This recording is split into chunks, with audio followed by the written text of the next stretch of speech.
Al escuchar el Evangelio, prestemos atención tanto al mensaje como a las circunstancias, pues la conjunción nos aportará luz e impulso para nuestra vida como creyentes. En pie, escuchamos la proclamación del Santo Evangelio.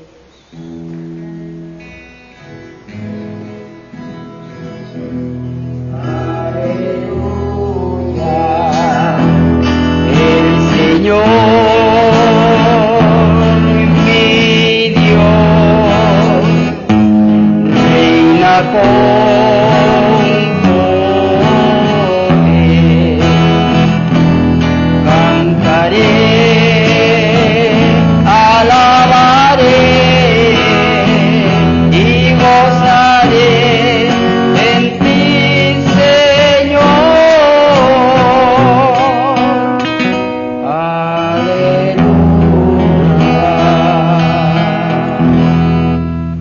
El Señor esté con ustedes. Y con tu espíritu.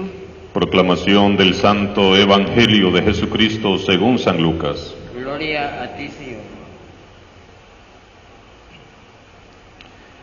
En el año 15 del reinado del César Tiberio, siendo Poncio Pilato procurador de Judea, Herodes tetrarca de Galilea, y su hermano Filipo, tetrarca de las regiones de Iturea y Traconítide, y Lisanías, tetrarca de Abilene, bajo el pontificado de los sumos sacerdotes Anás y Caifás, vino la palabra de Dios en el desierto sobre Juan, hijo de Zacarías.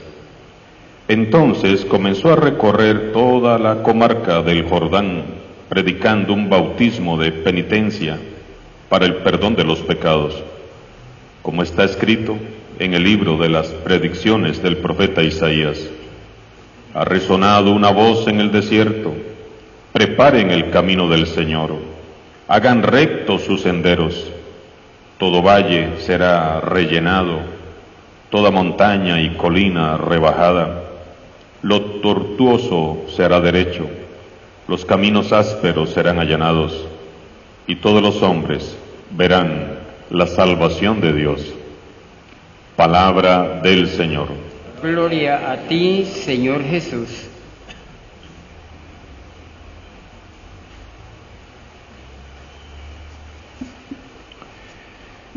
El domingo pasado, San Lucas nos presentaba con imágenes bastante apocalípticas la segunda venida del Señor.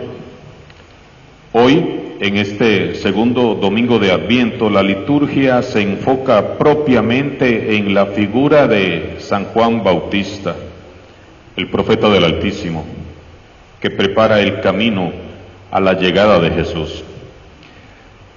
Quisiera meditar con ustedes este pasaje en tres ideas fundamentales que considero debemos de tomar en cuenta para vivir una auténtica Navidad. Primer idea: es Dios quien teje la historia de la salvación en cada una de nuestras vidas. En la primera parte del texto evangélico, San Lucas nos ofrece varios datos históricos interesantes. Lucas ubica el tiempo en el que suceden los hechos, nombrando desde el emperador Tiberio hasta los sacerdotes que regían en ese momento. Dice San Lucas: en el año 15 del reinado del César Tiberio, siendo Poncio Pilato procurador de Judea y Herodes tetrarca de Galilea, su hermano Filipo tetrarca de las regiones de Iturea y Traconítide, y Lisanías era tetrarca de Abilene, bajo el pontificado de los sumos sacerdotes Anás y Caifás. ¿Por qué San Lucas nos ofrece estos datos históricos? ¿Qué sentido tiene? Nos ofrece estos datos históricos porque San Lucas quiere dejarnos bien claro que lo que está narrando ocurrió en un tiempo y en una época real. Es decir, el Evangelio, hermanos y hermanas, no es un cuento de hadas, no es una fábula ni un hermoso cuento épico. El Evangelio es una historia real de un hombre, Jesús, el Hijo de Dios. Jesús vino al mundo en un momento determinado de la historia. La referencia al tiempo, a los personajes históricos es muy importante porque así podemos comprender cómo fue que Dios realizó y sigue realizando su salvación en medio de la historia concreta de la humanidad. San Lucas precisa detalles de los nombres de los personajes que controlaban en aquel momento histórico las diferentes esferas del poder político, del poder religioso. Ciertamente ellos eran los grandes líderes que lo planificaban todo, lo controlaban todo y lo regían todo. Sin embargo, el acontecimiento magno, el acontecimiento decisivo del nacimiento de Jesucristo se prepara y acontece fuera de su influencia, fuera de su poder, sin que ellos ni siquiera se enteren ni decidan absolutamente nada. Para los ricos, para los poderosos, todo estaba en orden. Desde su palacio, el emperador Tiberio gobernaba las naciones. Herodes Antipas pasaba sus días muy ocupado construyendo su reino. Anás y Caifás administraban el templo a sus anchas, a su gusto. En Jerusalén también todo transcurría en aparente y relativa paz. Caifás mantenía buenas relaciones con Poncio Pilato, garantizándose mutuamente los intereses del imperio y del templo. En apariencia, como podemos ver, todo está bien, todo marcha bien. Pero, aquí viene el pero, ¿quién se acordaba de los pobres? ¿Quién se acordaba de los indigentes que no tenían un lugar ni en el templo ni en la sociedad? ¿Quién atendía las necesidades básicas de los indefensos? ¿Quién se ocupaba de los marginados y de los últimos, de los desechados? Ante esta situación de tanta injusticia y desigualdad, Dios tenía y tiene aún algo que decir. Dios no es conocido ni reconocido en los palacios imperiales, ni siquiera es escuchado en el templo de Jerusalén.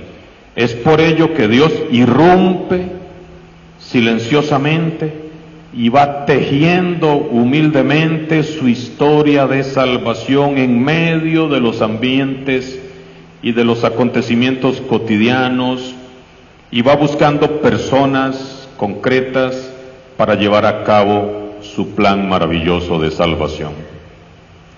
Y Él lo sigue haciendo hoy en día. Dios siempre irrumpe en la historia de las personas. Dios siempre irrumpe en la historia de la humanidad y sigue buscando personas que se adhieran a la causa del reino de Dios.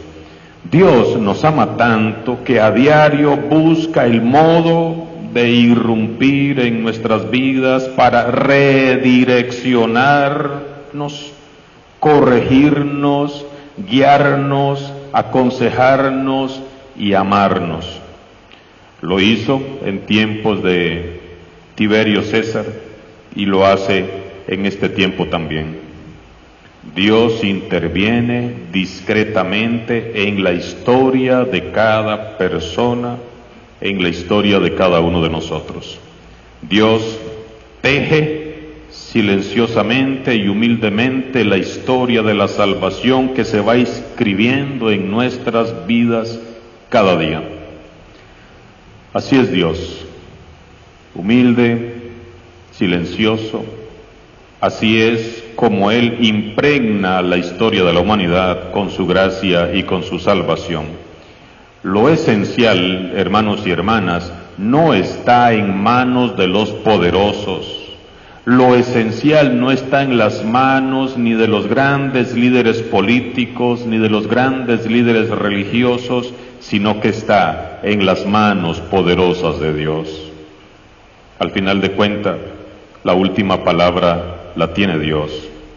Y este tiempo de Adviento es el kairos, el momento oportuno, el tiempo que Dios ha definido para irrumpir nuevamente en tu vida personal, en tu vida familiar, en nuestra comunidad. Si queremos vivir entonces una verdadera Navidad, debemos de abrir el corazón al Dios humilde y silencioso que se acerca una vez más a nuestras vidas. Y debemos de disponernos para poner todo de nuestra parte para hacer realidad el plan de salvación de Dios en nuestras vidas. Segunda idea. El desierto es un lugar propicio para escuchar la voz de Dios. San Lucas prosigue su relato diciendo: la palabra de Dios vino sobre Juan en el desierto. Dios habló a Juan Bautista en el desierto. Dios no habló, no fue en el palacio imperial en Roma donde habló, ni tampoco fue en el gran templo de Jerusalén, tampoco. No fue en la escuela rabínica donde estudiaban los fariseos y los maestros de la ley, no. ¿Dónde es que habla Dios? En el desierto. Es en el desierto donde habla Dios. Solo en el desierto. En el silencio es donde se puede escuchar la voz de Dios, llamándonos a transformar este mundo. En el desierto las personas se ven obligadas a vivir con lo esencial. En el desierto no hay sitio para lo que sobra, para lo vano, para lo superfluo.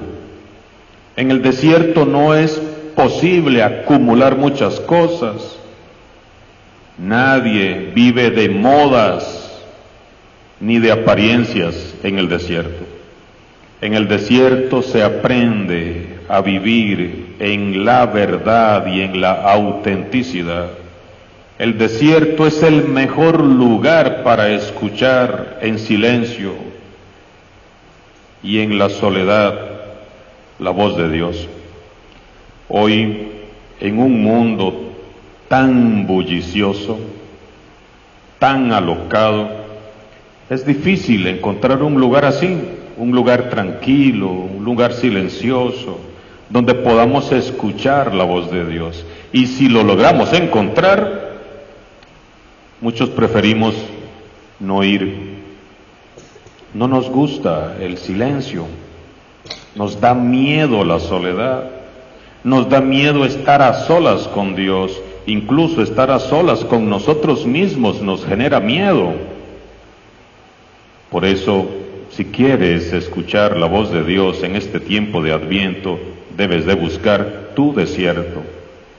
Debes de buscar ese espacio a solas y en silencio con Dios, tus momentos de silencio interior. Es necesario hacer silencio para escuchar a Dios y poder así discernir cuál es su voluntad.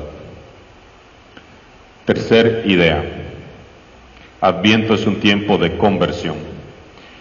De la exhortación de Jesús a estar despiertos y vigilantes, domingo pasado, pasamos hoy a la exhortación del último profeta del Antiguo Testamento, Juan Bautista. Entonces Juan comenzó a recorrer toda la comarca del Jordán, predicando un bautismo de penitencia para el perdón de los pecados. Preparen el camino al Señor, hagan rectos sus caminos, que los valles se rellenen, toda montaña y colina se rebaje, lo tortuoso sea derecho, los caminos ásperos serán allanados y todos los hombres verán la salvación de Dios. para experimentar la salvación de Dios, debemos de acatar los consejos de Juan el Bautista, que toma como referencia del profeta Isaías. Tanto Isaías, primera lectura, como Juan el Bautista en el Evangelio, nos piden dos cosas. Número uno, preparar un camino al Señor que viene. ¿Cómo? Preparando el camino, es decir, viviendo el Adviento como una verdadera preparación, con una auténtica y sincera disposición. Enderezando lo torcido, es decir, encarrilando nuevamente nuestras vidas, enfocando nuevamente la mirada en Jesús, redirigiendo el corazón a Dios, redireccionando y orientando a Dios nuestras vidas, y rellenando los baches del sendero, esto es, colmando en el amor de Dios todos esos vacíos interiores que no se llenan con nada. Solo Dios puede saciar el corazón del ser humano, solo Dios. Nada ni nadie puede hacerlo. Lo primero es Dios, luego los regalos, las cenas, el amigo secreto, los paseos, la playa, los estrenos. Sin Dios nos seguiremos sintiendo solos, sin Dios nos seguiremos sintiendo vacíos, aunque tengamos todo lo que queramos. Y número dos, vivir una verdadera conversión. ¿Cómo? La palabra conversión significa un cambio de rumbo. Yo voy por este camino y lo cambio totalmente. Es un cambio de rumbo radical. Un cambio radical en nuestra forma de pensar, en nuestra forma de vivir, en nuestra forma de hablar, en nuestra forma de actuar.